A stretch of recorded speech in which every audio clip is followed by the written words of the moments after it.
आयुष्य कोणासाठी थांबत नाही, फक्त आयुष्य जगण्याची कारण बदलतात.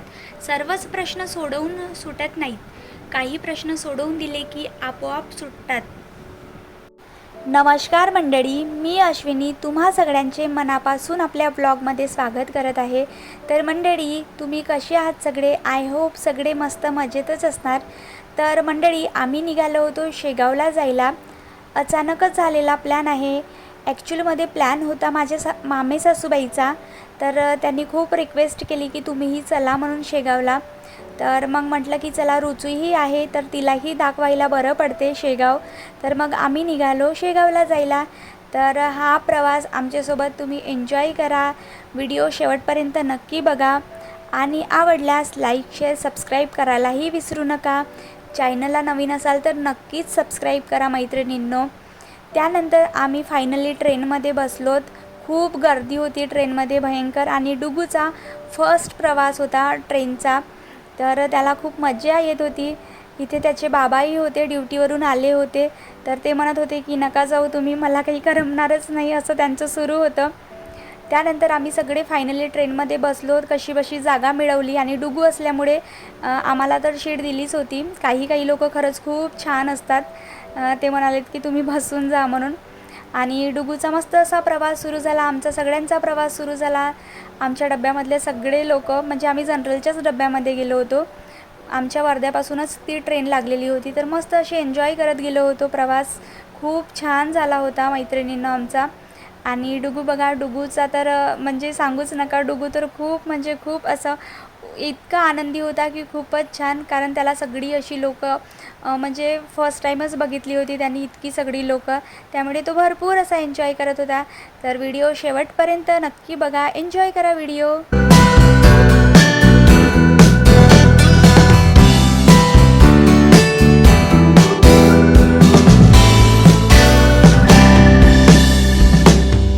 त्यानंतर इथे बघू शकता डुगूला किती मजा येत होती तर मैत्रिणींनो.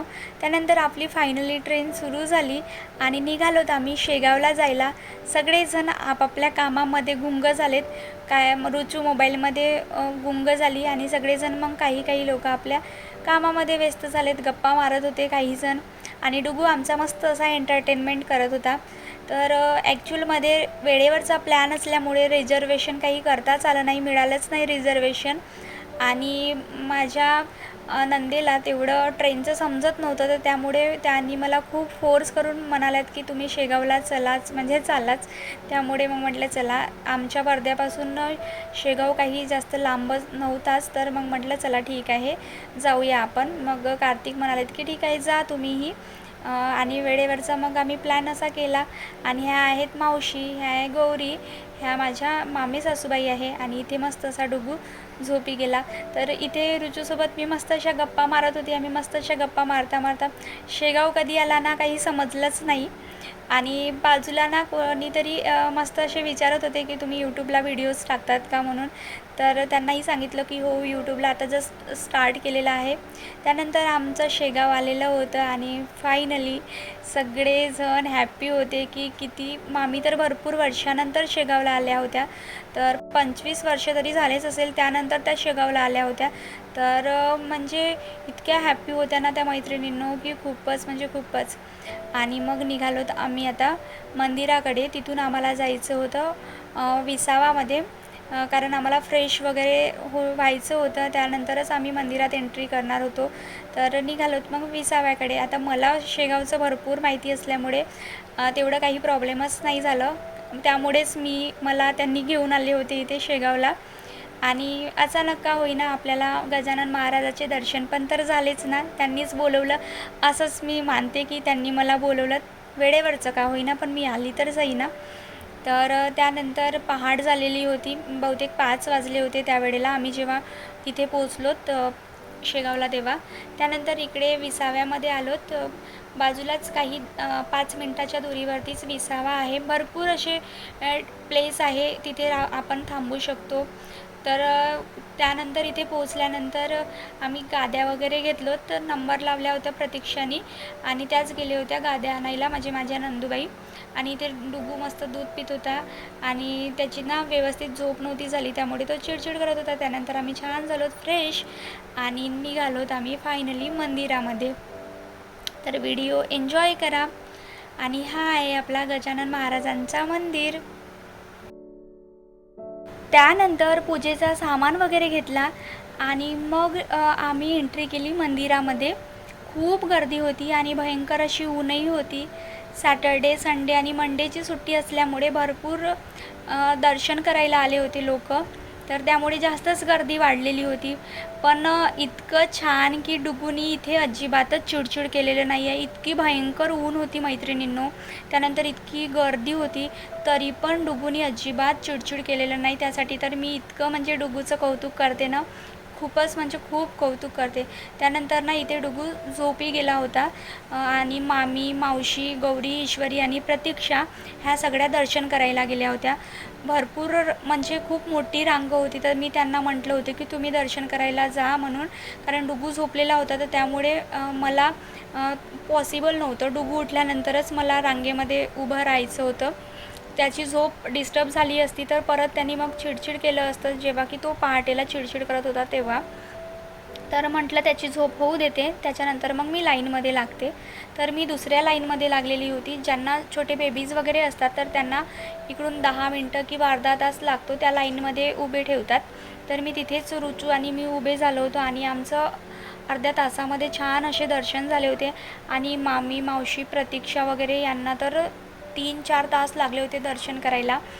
पण त्यांना तेवढं म्हणजे कसं की आमच्यासोबत ते थांबू पण नव्हत्या शकत ना तितक्या वेळपर्यंत. डुगू कधी उठेल आणि कधी आपण दर्शन करायला जाणार, तर सगळ्यांनाच दर्शन करायची खूप घाई असते. तर त्या दर्शन करायची खूप घाई करत असल्यामुळे त्या अगोदरच लाईनमध्ये लागल्यात. पण त्यांना ना म्हणजे खूप वेळानंतर दर्शन झालेत. मला छोटा बेबी असल्यामुळे मी इकडे अर्ध्या तासाच्याच लाईनमध्ये लागलेली होती आणि रुचू आणि मी मस्त असे दर्शन करून घेतलेत. तुम्ही बघितलं असेल बाजूला किती गर्दी होती, तर भयंकर अशी गर्दी होती. त्यानंतर इथून आम्ही ना मस्त असे मुखदर्शन वगैरे घेतलेत आणि इथे मग मामी, मावशी, ईश्वरी, गौरी आणि प्रतीक्षाची वाट बघत होतो. त्यानंतर छान फोटोशूट वगैरे केलं. डुगूसोबत मस्त असे खेळलो वगैरे. जोपर्यंत त्यांचं दर्शन होत नाही तोपर्यंत मग आम्ही इथे थोडा वेळ आपला एन्जॉय केला. इकडे दर्शन करायला गेलो, त्यानंतर डुगूसोबत छान खेळलो. डुगूला सगळ्याच अशा इकडे तिकडे गोष्टी दाखवल्यात. छान त्याला असं म्हणजे सगळं पूर्ण परिसरच घुमवलं त्याला. आणि डुगूला पण इतकं छान वाटलं ना मैत्रिणींनो, म्हणजे खूप छान. तो असा म्हणजे अजिबात मंदिरामध्ये चिडचिड वगैरे काहीच नव्हता करत. इतकं शांत त्यांनी म्हणजे खूप म्हणजे इतकं शांत राहून त्यांनी सगळं बघितलं आणि दर्शन घेतलेत. तर खूप असं कौतुकासारखं वाटत होतं मला. त्यानंतर बघू शकता किती गर्दी आहे, तर सगळे इथे बसलेले होते. मग डुगूला भूक लागली होती, तर मग ना त्याला छान पेढा वगैरे दिला होता, तर आम्हालाही भूक लागली होती. आणि जिथे महाप्रसादालाही होतं लिहिलेलं, तर तिथे पण अशी भयंकर गर्दी होती. तर मग विचारच पडला होता की कुठे जाऊन जेवण करायचं म्हणून. हॉटेलमध्येच पर्यायच नव्हता, हॉटेलमध्येच जावं लागत होतं जेवण करायला. पण मग मामी, मावशी यायच्या होत्या, तर त्यामुळे मग इथे आम्ही वाटच बघत होतो. सारखं फोन करून करून इतके वैतागून गेलो होतं की तुमचे दर्शन कधी होणार आणि कधी बाहेर निघणार तुम्ही म्हणून. कारण डुगूलाही भूक लागलेली होती, मलाही आणि रुचूलाही भूक लागली होती. तर त्यानंतर ना मग इथे डुगूला बिस्किट, काही पेढा असं तसं करूनच मग त्याची भूक त्यावेळेला भागवत होतो, दूध वगैरे देऊन. तर मैत्रिणींनो, डुगू कसा दिसत आहे धोतीवरती तर कमेंट करून नक्की सांगा. छान दिसत होता ना डुगू?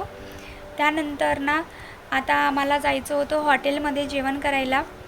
तर डुगू बघा सगळीकडे म्हणजे सगळ्यांकडेच तो जात होता. असं नाही की त्याच्यासाठी तो अनोळखी व्यक्ती आहे, असं त्याला वाटतच नव्हतं की तो मला अनोळखी आहे की मला त्यांच्याकडे नाही जायचं आहे. तो सगळ्यांकडेच जात होता.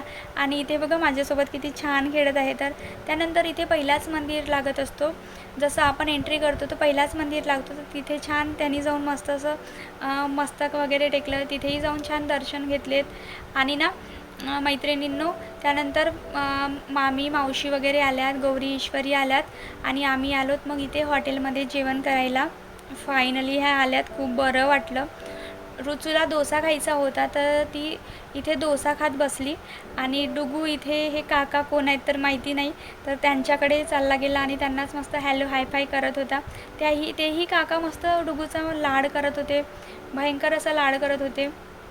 आणि ना खरंच आम्ही इथे 2 दिवस थांबणार होतो, तर त्यामुळे विचारच करत होतो की कसं होणार, म्हणजे इतकी गर्दी राहणार, तर नेक्स्ट डे पण इतकीच गर्दी राहील, तर असेच हाल होणार का म्हणून.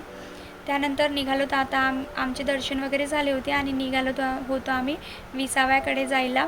इथे बघा किती छान हा मार्केटच म्हणजे जत्र्यासारखेच इथे सगळ्या गोष्टी लागलेल्या असतात. खूप छान मार्केट आहे हा शेगावचा. खूप साऱ्या गोष्टी इथे छान छान गोष्टी असतात की मस्त आपण त्या घ्यावं असं वाटते. त्यानंतर फायनली आपण विसाव्यामध्ये आलो होतो. डुगूला छान जेवण वगैरे भरवलं.